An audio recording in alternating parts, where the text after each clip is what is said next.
16h-20h, c'est Virgile sur M. Chaque semaine dans Les Experts, on prend soin de votre santé, de votre alimentation. Et pour cela, nous avons notre expert en nutrition et diététique pour MM Nutrition. C'est Michael Marquis qui est avec nous dans Les Experts aujourd'hui. Bonjour Michael. Bonjour. Nous allons parler aujourd'hui d'éléments qui sont indispensables pour le fonctionnement de notre corps afin de se maintenir en bonne santé. Ce sont les micronutriments. Et les micronutriments sont donc des vitamines hydrosolubles. Quelles vitamines font partie de ce groupe ?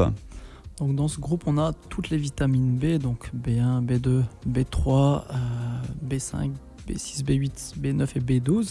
Eh bien, il y a du monde. Hein. Il y a du monde. Et également la vitamine C. Donc ça, c'est vraiment toutes les vitamines hydrosolubles. Donc effectivement, ça fait beaucoup de vitamines. Dans quels aliments les trouve-t-on en général ?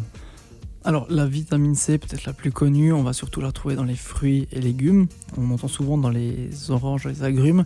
Maintenant en Suisse, l'aliment le plus riche, il y en a beaucoup dans le poivron aussi, dans le cassis également.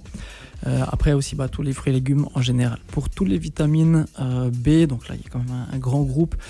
L'idée générale à retenir, c'est qu'il faut avoir une alimentation la plus variée possible. On en trouve autant dans les végétaux, donc fruits et légumes, dans les céréales, idéalement plutôt complètes, on aura plus de vitamines également. On en trouve aussi dans les produits carnés, dans les produits laitiers, dans certaines matières grasses. Donc c'est important d'avoir une alimentation variée le plus possible, aussi le plus possible locale et de saison pour avoir les meilleures vitamines possibles.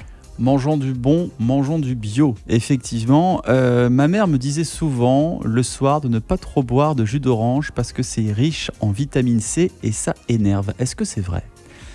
Alors non, ça c'est vraiment une idée reçue. Alors pourquoi tout le monde dit ça alors ?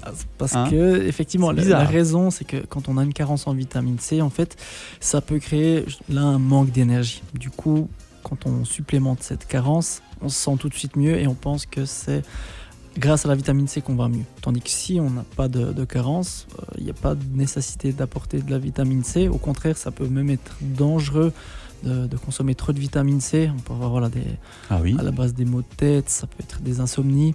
Ça alors et ça peut être même un peu plus compliqué au niveau rénal sur le long terme. Donc prendre des compléments sans forcément consulter un médecin, c'est pas non plus la bonne idée. Donc prendre des vitamines, oui, mais pas de trop non plus. Exactement. Voilà, donc toujours à dose variable, bien sûr, effectivement, pour tout type d'aliments.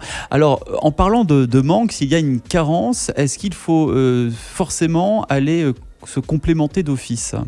Alors, s'il y a une carence, oui, effectivement. Donc, une carence doit être, encore une fois, ça doit être prouvé avec une prise de sang, chez le médecin traitant, par exemple. Et s'il y a une carence après les modifications alimentaires qui sont comme la base, si cette carence est toujours présente, là l'idée c'est quand même de prendre des compléments alimentaires. Mais de faire des cures d'office, c'est pas toujours la bonne idée, c'est surtout pas nécessaire au corps. Il existe beaucoup de vitamines B qui sont différentes. Laquelle faites-vous le plus attention lors de vos suivis diététiques ?